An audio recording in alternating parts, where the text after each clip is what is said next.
Shalom, shalom, shalom. It's me again. Grinch Nation up. What's up? Got something to share with y'all, man. First of all, Facebook did some weird ass shit after my account got hacked. And I'm up for letting them know that, hey, you know, what's going on, letting y'all know what's going on. My shit ended up getting blocked, so I can't make live feed for a while. So I'm gonna hit you this way. I'm gonna tell y'all the story, man. I want to give my regards to Don Brown family here in Homewood. All in all, he was a good man. He really meant well. And he, you know, his personal time, he went to go look out for the children and stuff like that, you know. Very knowledgeable man. Taught me about, you know, rocks and stuff like that. You know, so big, you know, my condolences to the Brown family down in Homewood. But also, I have to tell the truth. I have to.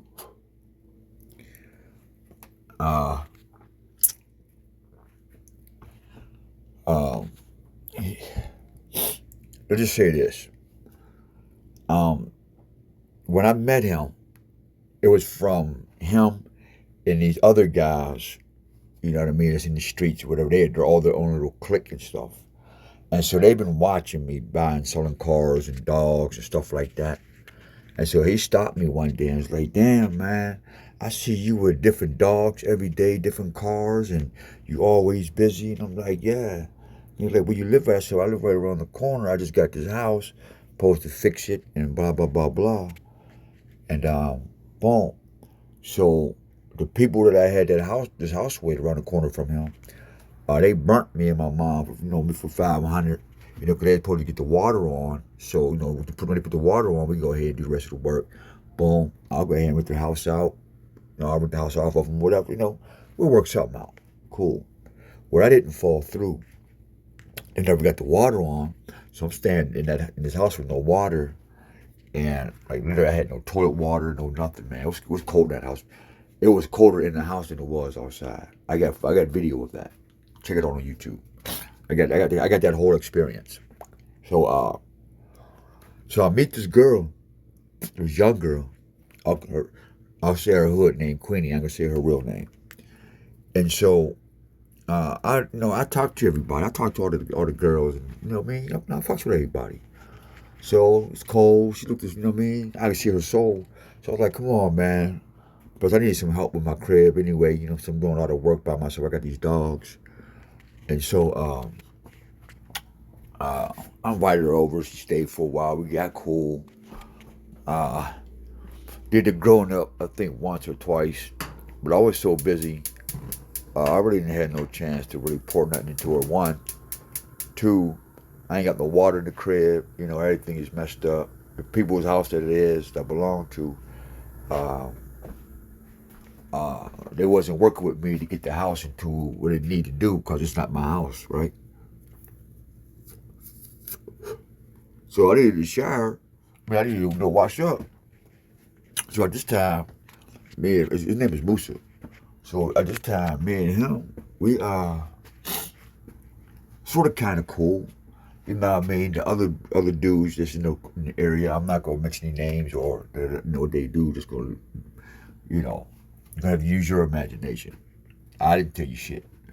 So, plus I'm still, you know, I still fucks with him off and on. I mean, we ain't friends, but you know, keep my hood pants tight. That make any sense. So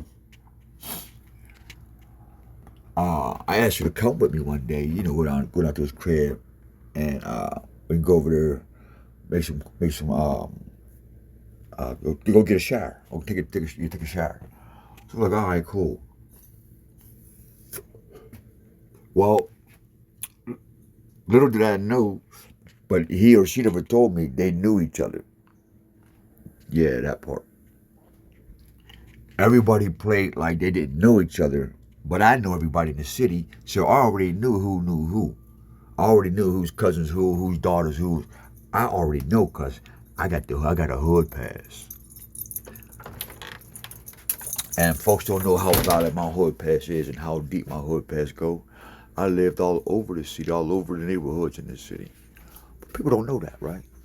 So they don't know that when they meet me, I probably know their whole family. You know what I mean? So I play stupid. So a couple of days go past. Time to wash your ass, right? Uh, meanwhile, my family abandoned me. My cousins, my aunt, dad, everybody, man. Fuck it. So I'm gonna get my grind on, put my thing down legally. Got the girl up off the street. She ain't gotta sell no pussy or nothing. So she cool. She's wearing feathers in her head. We going through these little Indian things, American Indian dips. Boom, cool. So I guess Musa got to liking her and shit, right? And so one day he tells me, yeah, I gave her a ring. Yeah, fam.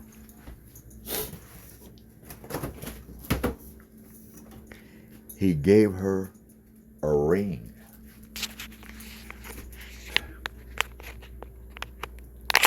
That right there told me that is a slime ball. Yeah.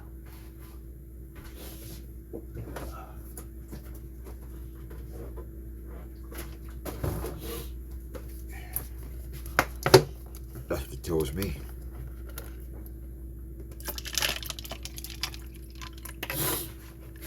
Yeah. So that's 2 strikes.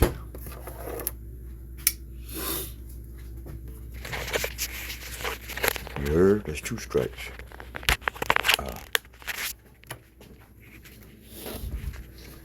So after he gives her the ring,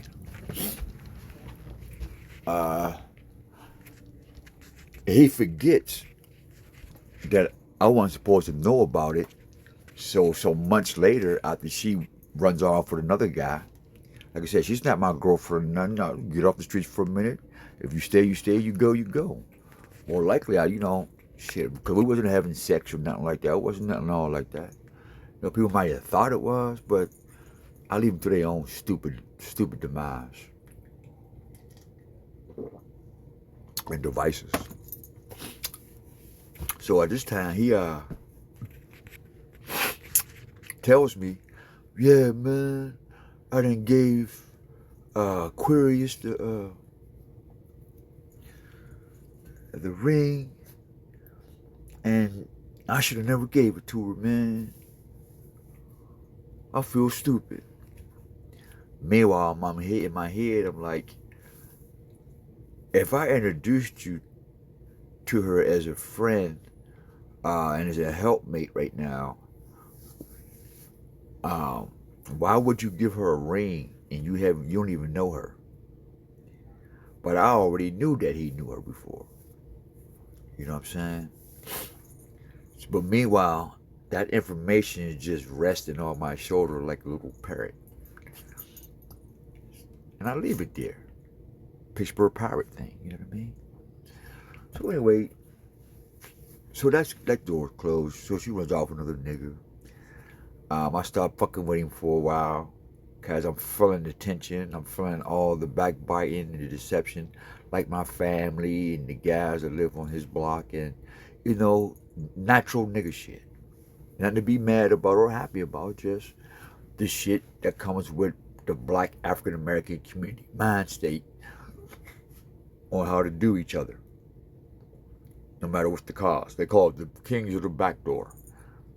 When you come to Pittsburgh, understand it's called the kings of the back door. They celebrate backstabbing each other. That's their shit. Understand that.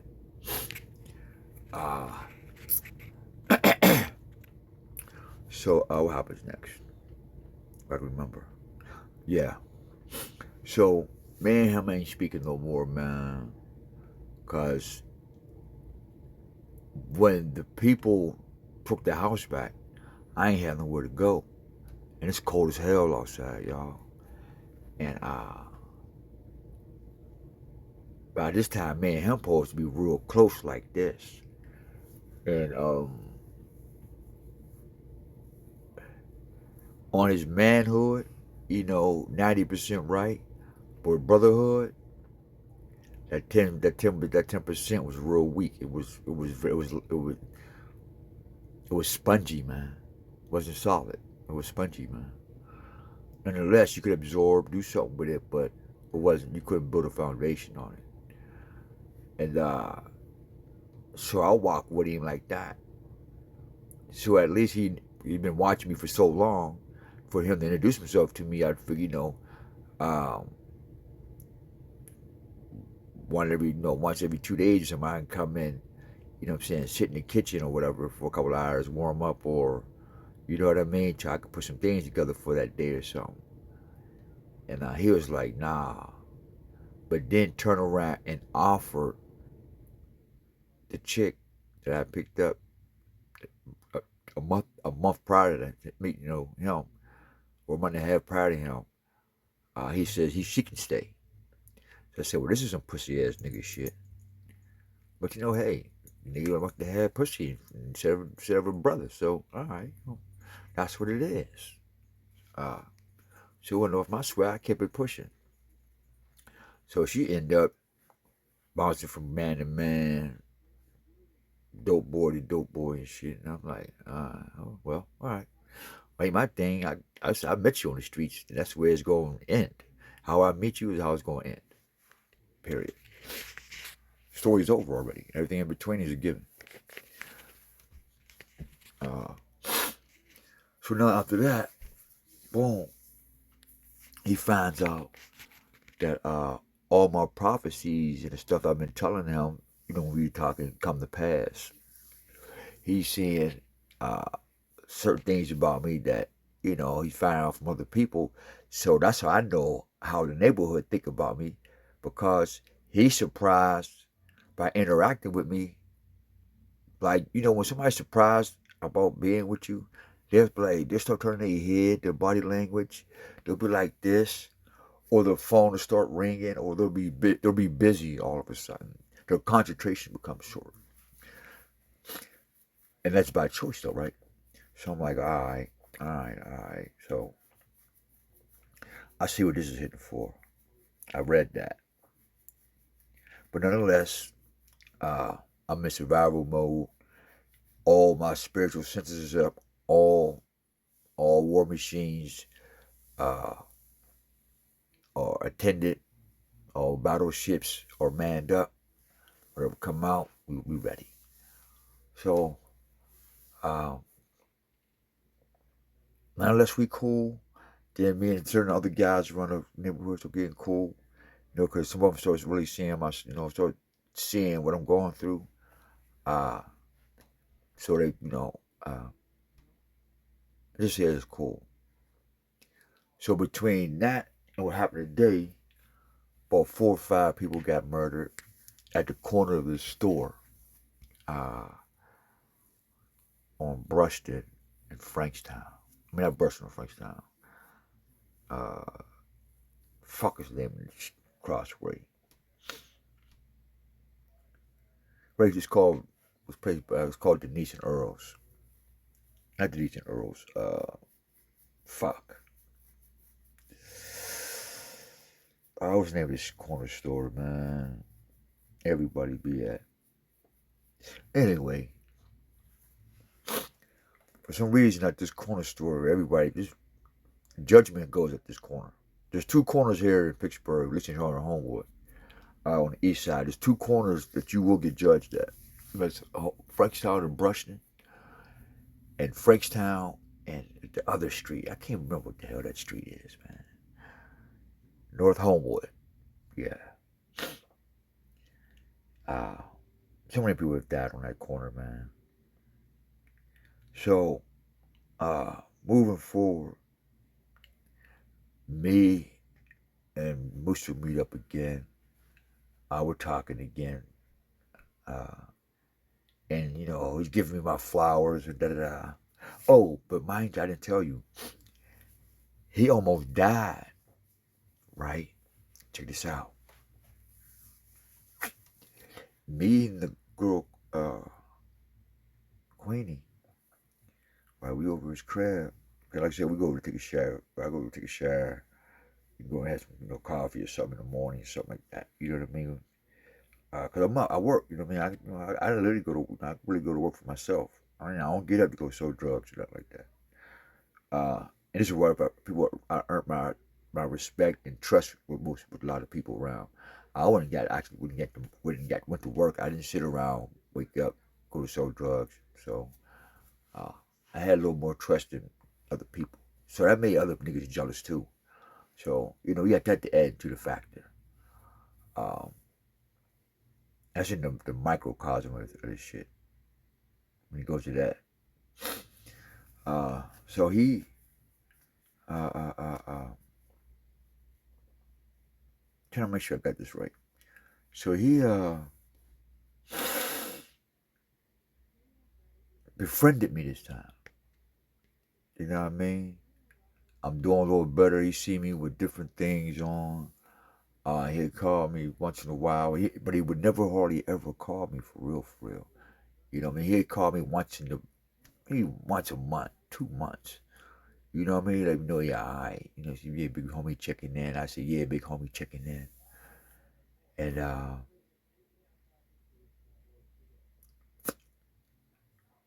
it was cool.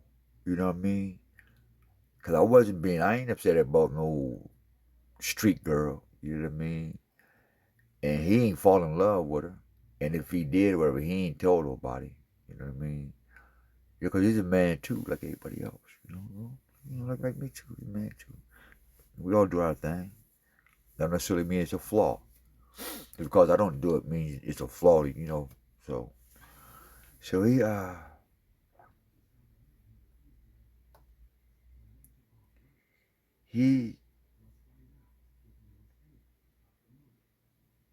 started making his way to me more often after me and Queenie was there when he had passed out.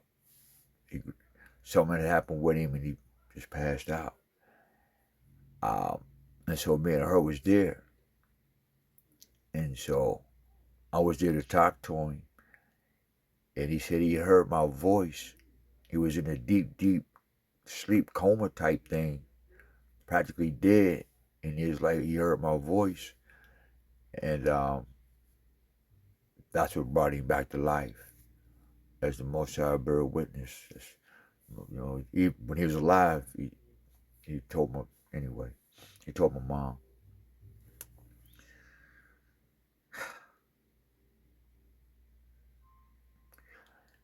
I used to warn him, you know.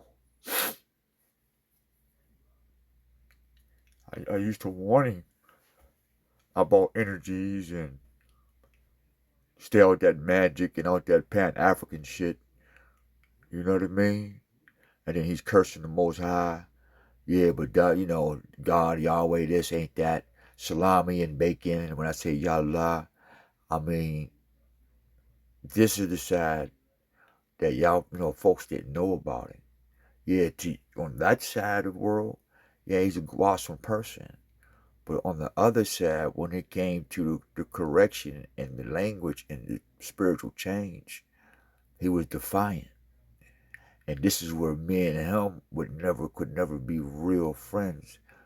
Uh, when he, when his heart has no desire to seek the Most High's face. We're talking about our own personal choice, not a coercion. Like I wasn't coerced. It was a personal choice because my choices almost got me killed for no reason. When I let the Most High started choosing for me, uh, I could see the difference in my decisions and the Most High in that. So I fixed that real quick.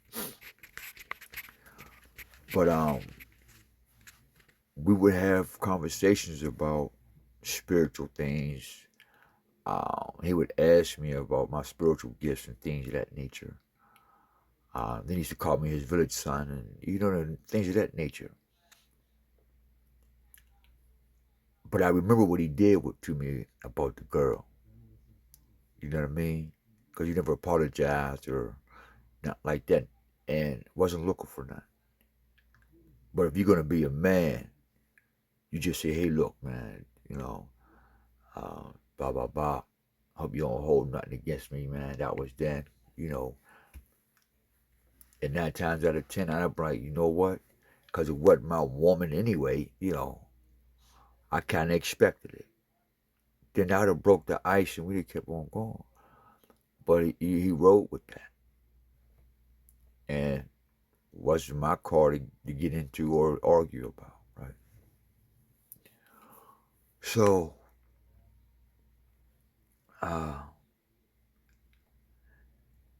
we were telling him about Pan-Africanism and American Indian, and that Pan-Africanism is false and fake. And when you 80 years old, or 70 something years old, or 80 years old, and you live on a principle all your life just for a young man, a man younger than you, or a person younger than you, to tell you that everything that you believed in is wrong, yeah. The trauma just to the heart itself is mind blowing, that you wasted 60 years living a lie. That alone will drive you insane. That's why the truth will set you free to die or resurrect your mental capacity. You're going somewhere. You ain't gonna be the same. You're not gonna be the same. And I would tell him that. And he would curse the hell out of the Most High, man. And I think that's what gave him his first heart dip. Because he would think I'm talking about religion. I'm saying my personal experience. And he would get angry and get more. But yet there was something about me, man. He couldn't stop calling me or see me drive by. And then the spirit would make sure I go and knock on his door to see what the hell he doing. You know.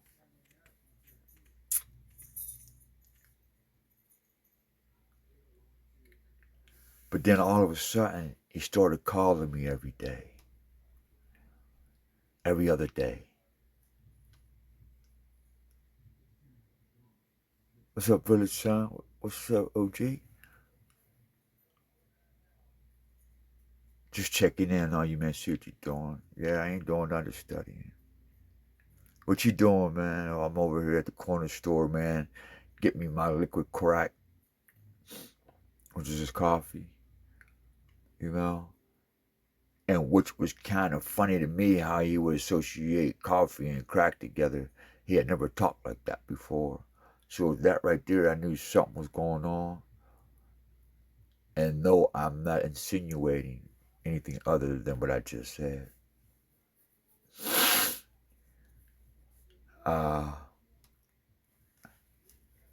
But then I felt a spirit of deception, deceit, and urgency, because I guess he seen me with my jewelry. And I don't know if somebody might have told him about my jewelry. Because I be in the hood, man. I don't be doing no hiding and shit. You know, I come outside. And I guess somebody must have told him or something. So he calls me, like, yo, what's up, brother? Something's going on. And me, because I fucks with him. Like, not, man, checking my investments, man. Because, you know, certain coppers and metals and da-da-da. It's part of our culture. It's part of our blood system. So if you want to heal yourself, you got to get you some certain metals and stuff to heal your physical body, not to worship it and stuff like that, like the sun, moon, and stars. You know, they're tools. And so, part of me telling him that he wasn't thinking about investing in precious metals. Otherwise, he'd have been doing it. That hadn't meant nothing bad or good, but we just talking about the hustle.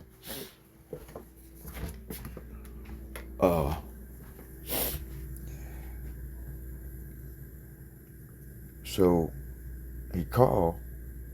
Well, I talked to him. So I dropped a little bit of science. Because remember, he gave that girl that ring and didn't tell me nothing. Right? I still got that in my ear. So everything since then is all under scrutiny. All under scrutiny. You just can't talk to me about nothing no more.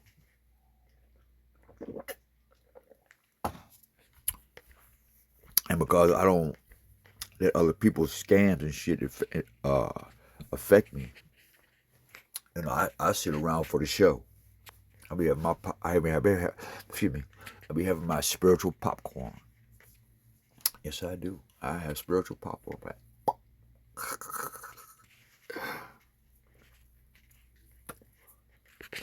So I noticed the deceptions, the old deception. I noticed some stuff as he was getting closer to me again, is what he did before. He got close to me, stabbed me in my back, more or less. So here we go again. I went out there, he called me, boom, boom. So now I see the same program he doing. But now it gets even deeper. My mom gets involved. Not because she, you know, she has nothing to do with it, but I'm just saying he happens to get involved with her. Now at this time, I asked my mom, I said, Mom, call Musa and see if I could pay him to write up a document or tell you what you can do to, uh, to file a complaint against this judge that racial profiled me and got me sent to a mental health hospital. You know what I mean? Judge Rangos. And the, what do they call them people? Pretrial conference services. You know what I'm saying? They sending people away for no reason. I got proof of that. And so when Judge Rango set that up for me to go to mental health because I said I wasn't black or African American. Same thing with Musa. I said I wasn't black or African American. Same thing with another guy who was a big dope boy, man. He wanted to smash me. But the spirit wouldn't let him because he had to sit there and think that he was wrong. Because later on he apologized to me some months ago, years ago, and I seen him some years ago. He was like, man, I apologize about that. I was like, thank you, bro. You know, because that's what men do. So, you know, that's closed. That story closed. And I wish him the best. I don't even know his name, but I remember his face. Even if I did know his name, I wouldn't tell you. I wouldn't say nothing. I'm just saying to myself. So, what Musa does next is he befriends my mom, tells her to go downtown and do all this and this and that. Make a long story short, nobody was in the courtroom with me when I got sentenced. One. Two, nobody was in front of that doctor's screen when he wanted to see if I was mentally capable to go to court. See, if I wasn't mentally to go to court, it could hold me for up to 3 years and force me to take medication. See that setup? It'd drain the hell out of my soul. They'd watch on camera, watch me drain my soul off of camera, made a spectacle of me, sold tapes of me and all that. They would have done that. But glory be to the Most High, Yahweh, and my relationship with Him in my darkest days. I was able to transmute the environment into total darkness. Yeah, they were living in the false light, but me internally, I just turned off all the lights and eternally went to sleep until it was over. Because they can't kill me. They can't kill my soul. And legally, the state ain't gonna let them physically kill me. Poison me to death, yeah, but, straight out kill me, no. I have to be super aggressive. So we beat that.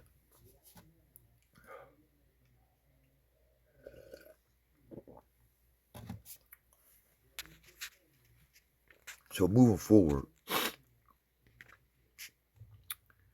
I time pretty much a little tip on some investments. Like I tell y'all, give y'all little investment tips. Cash App, PayPal, whatever. They got, you put in $5, $10, $100. Man, leave it in there for a week, 2 weeks, a month. Wake up, need $50, $100 or so. Go to that. You done double bubble and stuff. Mr. Goldfish. Salute. That's a tip from Mr. Goldfish. You know he like the bubble, right? Back to Dabalicious. So what he do is he try to get in even closer and says, hey, I got a tip on copper. Now, if I'm already in investments, don't you think I've already scanned all those things? And none of y'all been wanting to invest in me, so why would y'all want to try to get me to invest in you? See that? Didn't want to invest in me when I first met them. Now all of a sudden, you been talking to my mom. You know how mothers do. They run their mouth, start spreading their feelings, and the guys and them start listening, and they playing their game. And next thing you know, he's her personal speaker box. What are you doing? What y'all doing? Because since she tell him what she's doing, he already got a picture that I'm somewhere around what I'm doing. See that mental magic? So, but my mom don't know this. I do. That's why I got the gift that I got. So, as I'm watching this go down, I'm seeing how far he gonna play this shit. And in my heart of heart, my soul of soul, I said, he better not try to play at my mother like he did that girl. See that? Pussy.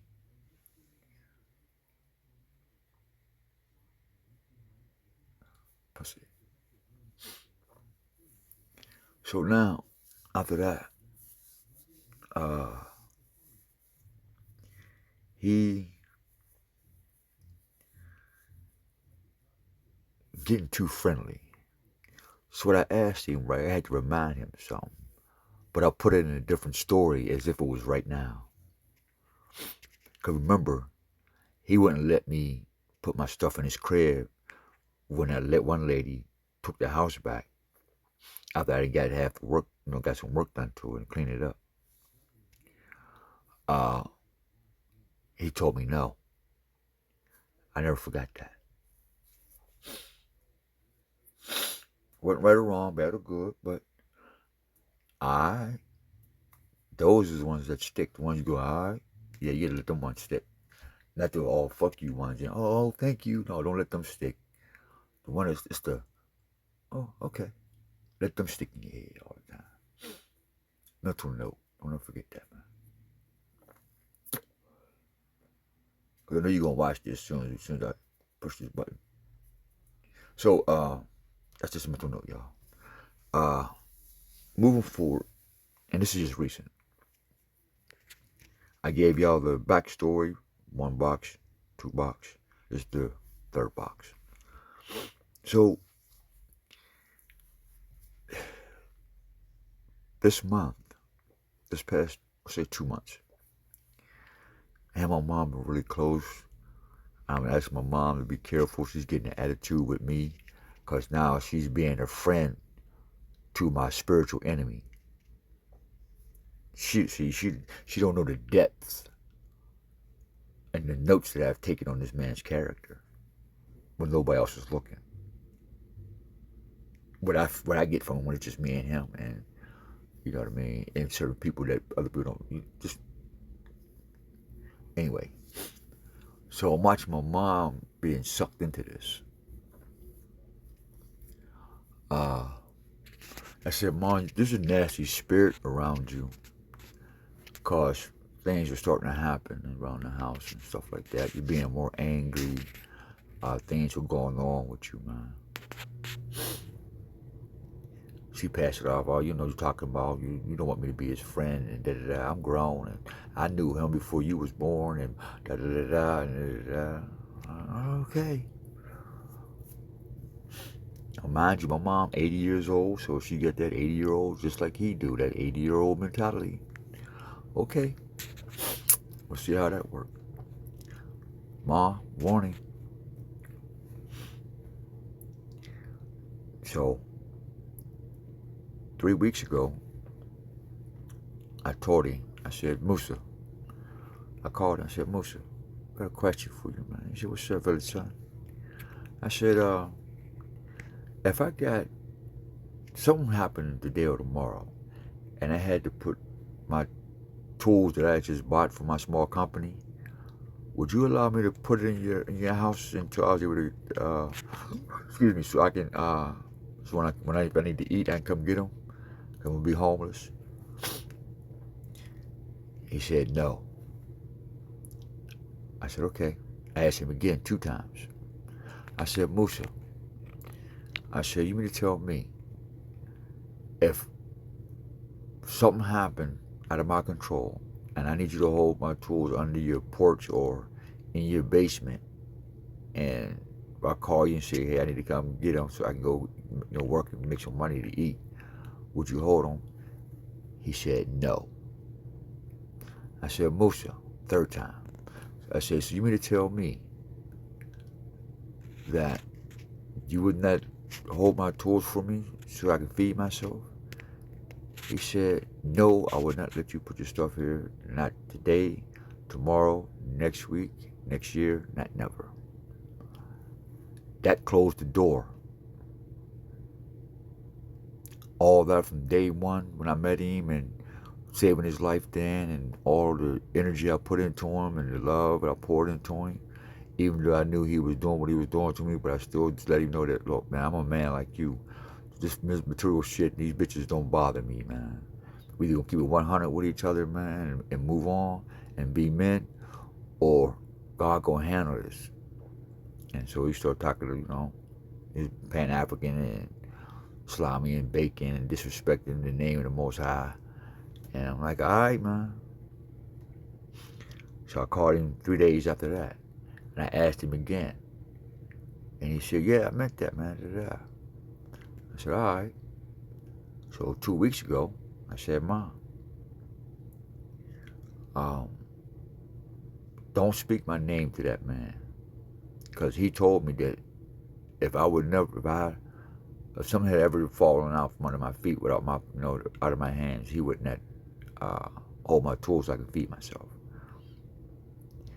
She got mad at me. That's my friend, and da-da-da. I'm like, now you're a friend of my enemy, and who would refuse to hold my tools so I can feed myself as a man. So that means he's inhumane. His Pan-Africanism and everything he stands for is rooted in being inhumane. Sure enough, didn't a week later, he asked her for $2,000 to buy some copper. He asked, can she loan him $2,000? The balls, man. I had already called it up. I already told her he's trying to play you, get information from us for somebody or whatever. There's a nasty spirit. Now here's the crazy part, right? All of a sudden, we get all these fruit flies in the house. These fruit flies been hanging in the house for the past 4 or 5 days. Never knew why. I said, Ma, there's a nasty spirit with you. And she didn't want to listen. Guess what we found out today?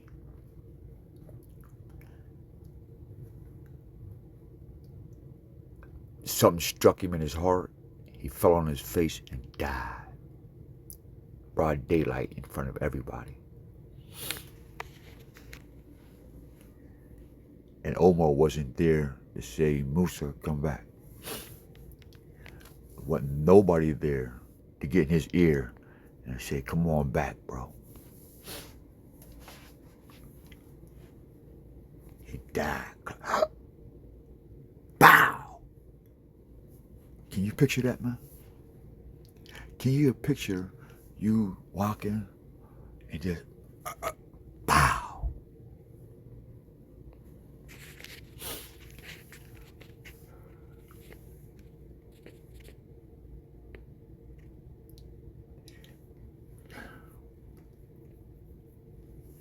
That happened Sunday. That's around the time the fruit flies came to the house, and I told my mom there's a nasty spirit or something going on.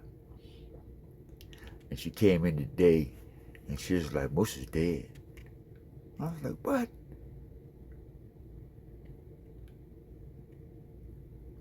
When I heard it, I was like, I told him. I did, y'all. I told him. I warned him. And it first started off with, don't play at my mom. You've already did dirt and da-da-da. God knows what you had planned.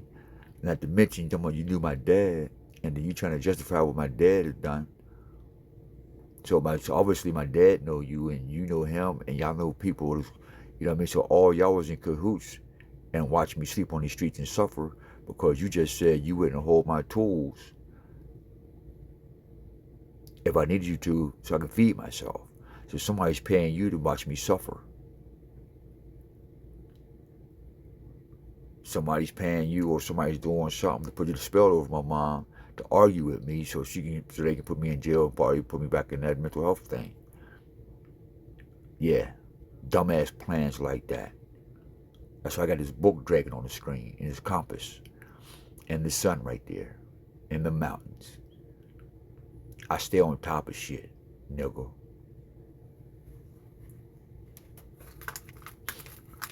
That was my last square. Fuck. That's cool. I don't need no damn squares anyway. I need to stop smoking these fuckers, man.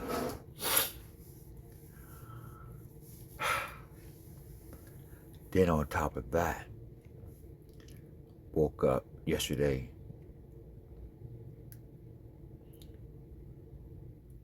There's so many lies and deception. But we put some things in place spiritually. But I had to share that with y'all, man. I'm not glad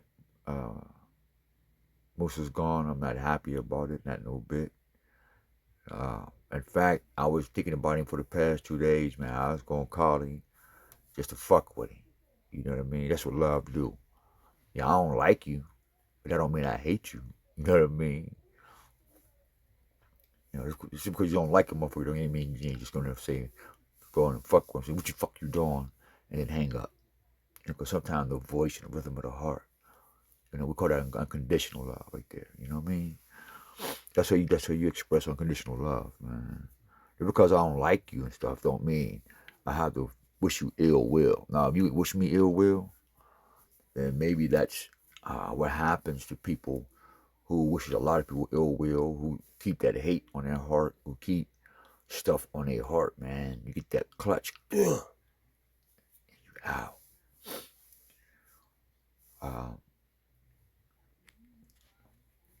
And also, I had, I said some prayers lately too, because I'm watching certain people come back around me.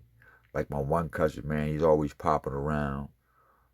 You know what I mean? But, I've been observing, everybody else see the motherfucking boy touch you, then I touch you, give you a hug like your cause you already came in and dapped me up. I come over to fuck with you while you playing pool. Oh, I don't like nobody touching me.